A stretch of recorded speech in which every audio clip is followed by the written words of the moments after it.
Well, you can find that the difficulties, instead of each one preoccupying your day, you can take a different view, which is the more problems I can get out of the way that stop me being in the fullness of heaven, the better. I mean, one doesn't want to be overwhelmed with all the problems at once, of course, but a reasonable rate of problems coming to one will simply clear this need for life here, and we can go on to what we understand to be a far better, far better living, a heavenly, spiritual living, pure. You know, you don't want to stay at school longer than you need. There's probably an optimal in that you don't want it so short that the problems so close together overwhelm you. But you don't want it strung out over, one problem per alternate lifetime. I mean, goodness, you're going to be here forever. In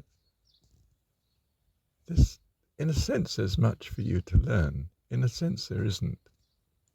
It can be summarized quite simply in trusting God. But to actually fully install that into one, you need to know the circumstances in which trust is so valuable. Now, I'm not supposing that we all need to learn all the same lessons. What we all need in this sort of understanding of things is simply to end up with harmonious godly values. And that might be achieved in many different ways, many different lessons, many complexes of lessons may achieve that. And in that sense, of course, we keep our uniqueness. We've all come different ways and possibly have a different view too. I think so. I think that is what our uniqueness is, so that we come to heaven with a harmony of values, in some sense, perhaps the same values, I'm not sure. It's a complex issue that's not very easy to master and understand, isn't it? So it may just be that we need a certain different complexes of values, any one that will make us harmonious to heaven. Or perhaps it means literally we have to have the same values to be in heaven. But even if it is that one, we can come different ways. All roads lead to Rome. Which road do you want?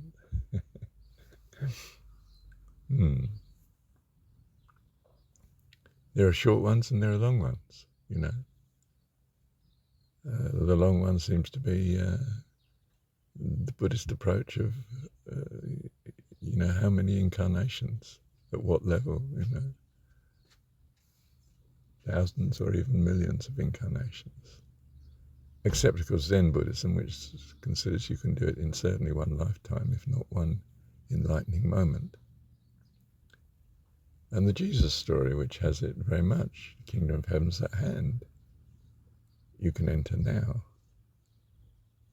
Which is, in a sense, even more brief and economic than the Zen approach, because I think in the Zen approach it's understood that there's much training to arrive at such a situation where you have this moment of enlightenment, and in this lifetime at that.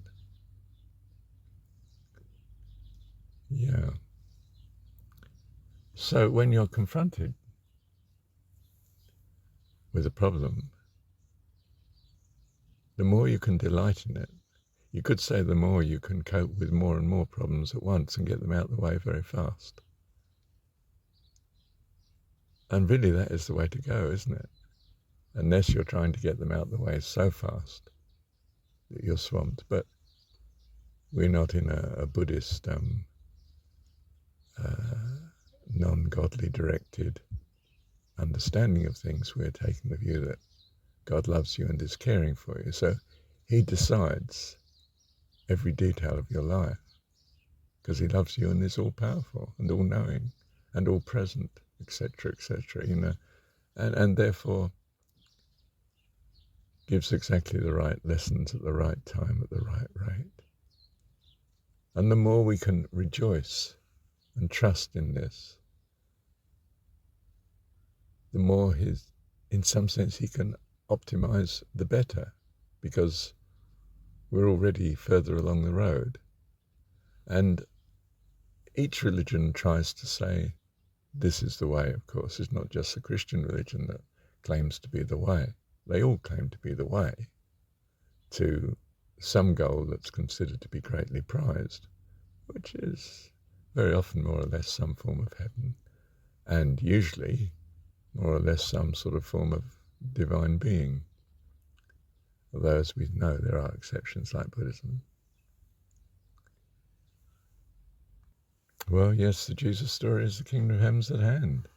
And it seems to turn in that story upon taking God to be your heavenly dad that loves you. And therefore, we can gain much in that understanding of things if we embrace difficulties as a blessing, so that we can say, truly with our heavenly dad in the story, when we look upon it all, even this creation, which the Christian religion sees as a fallen entity, of course, but we do not.